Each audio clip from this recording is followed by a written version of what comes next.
தினமும் காலையில் ஒரே மாதிரி பிரேக்ஃபாஸ்ட் செஞ்சு சாப்பிட்டு போர் அடிக்குதா? அப்போ இந்த வித்தியாசமான அப்பத்தை செஞ்சு கொடுங்க. நல்லா பஞ்சு போல் ரொம்ப ருசியாக இருக்கும். இதை செய்கிறதுக்கு 2 கப்பு பச்சரிசியை அளந்து எடுத்து நல்ல தண்ணியில் சுத்தமாக அலசி கழுவிட்டு 6லேருந்து 8 மணி நேரம் ஊற வச்சுக்கோங்க. இது நல்லா ஊறினதுக்கு அப்புறமா தண்ணி எல்லாத்தையுமே வடித்து எடுத்துட்டு ஒரு பெரிய மிக்சி ஜாருக்கு மாற்றிக்கோங்க. கூடவே 1 கப்பு தேங்காய், 1/2 கப்பு பழைய சோறு சேர்த்துக்கோங்க. கூடவே தேவையான அளவுக்கு உப்பு. இதை அரைக்கிறதுக்கு 1/2 கப் அளவுக்கு தண்ணியை சேர்த்துட்டு நல்லா நைஸாக அரைச்சிட்டு இதை வேறொரு பாத்திரத்துக்கு மாற்றிக்கோங்க. மிக்சி ஜாரையும் அலசிட்டு தண்ணி சேர்த்துக்கோங்க.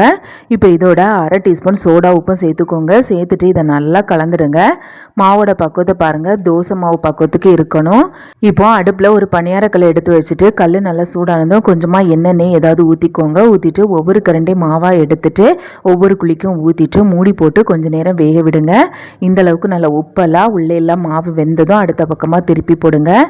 திருப்பி போட்டுட்டு மறுபடியும் கொஞ்சம் நேரம் வேக வைங்க. அவ்வளோதான், நல்ல பஞ்சு போல் நல்ல ருசியான வெள்ளை பணியாரம் ரெடி. இது போலவே மீதி இருக்கிற எல்லா மாவுலையும் ரெடி பண்ணிக்கோங்க. இது நீங்கள் கார சட்னி கூட தொட்டு சாப்பிட்டீங்கன்னா ரொம்ப ருசியாக இருக்கும்.